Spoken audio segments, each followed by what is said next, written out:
Hello ladies and gentlemen, I'm Zuliliix and welcome to another Multiversus video. In today's video, we're going to be just talking and speculating about the release date for the upcoming open beta for Multiversus.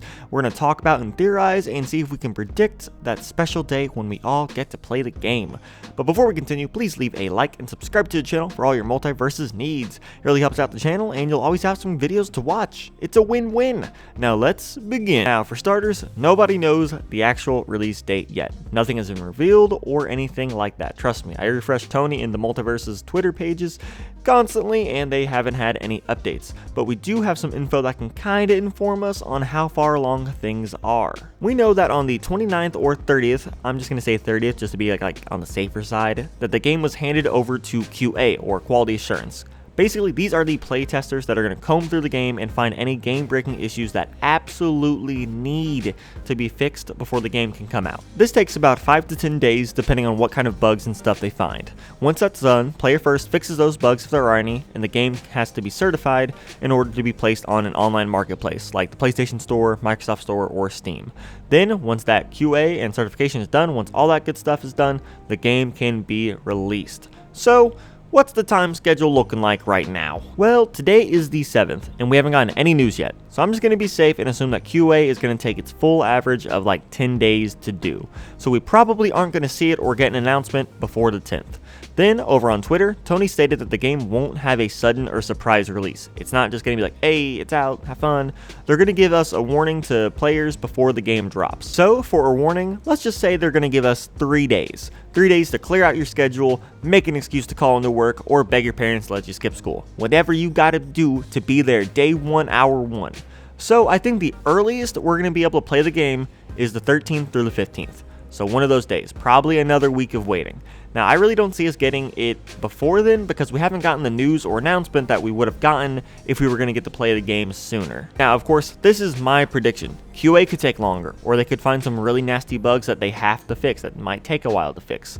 All these things could make the release date longer, and we might not even hear about it or see the game until the end of July. Like I said earlier, we haven't gotten much news. Everyone is just kind of radio silent right now, and that's why we're having to speculate instead of just discussing facts or details or news or anything like that. Everyone's just kind of radio silent. I mean, that's good, because that means they're just heads down, working on the game. That's great. But it does kind of suck that you're really not getting any news or updates on how far along like the progress of QA and stuff like that has gotten. Then we got the elephant in the room, the early access. If you were lucky enough to get into the closed alpha and complete the survey at the end of it, you are guaranteed early access to the open beta, which means those players that have already played will probably get to play when the warning announcement is made. So I think they're going to have like a 3-day head start before everybody else. Now, it's cool that Player First is rewarding the testers for helping out with fixing the game and improving it, but I'm not going to lie, it kinda sucks. If you were unlucky enough like me and like a lot of other people and didn't get an alpha code, you're already behind the players that did. They know more about the game and how to play it and how it feels already. And then they're going to get even more practice time before everybody else. Which sucks because I kind of feel like those players are just going to mop the floor with all the newbies for the first couple of days or like the first week that the open beta is out to everyone. But hey, it is what it is, and to get better at fighting games, you gotta lose and you gotta take your lumps. But hey, the good news is the game will be coming out this month. We're in the final stretch and we just gotta be patient for a little while longer.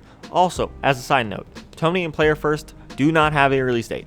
It's in QA's and WB's hands. It's out of their hands, it's out of their control. So please stop barraging them with tweets like, hey, when's it coming out? Hey, when do we get to play? Hey this, hey that, hey.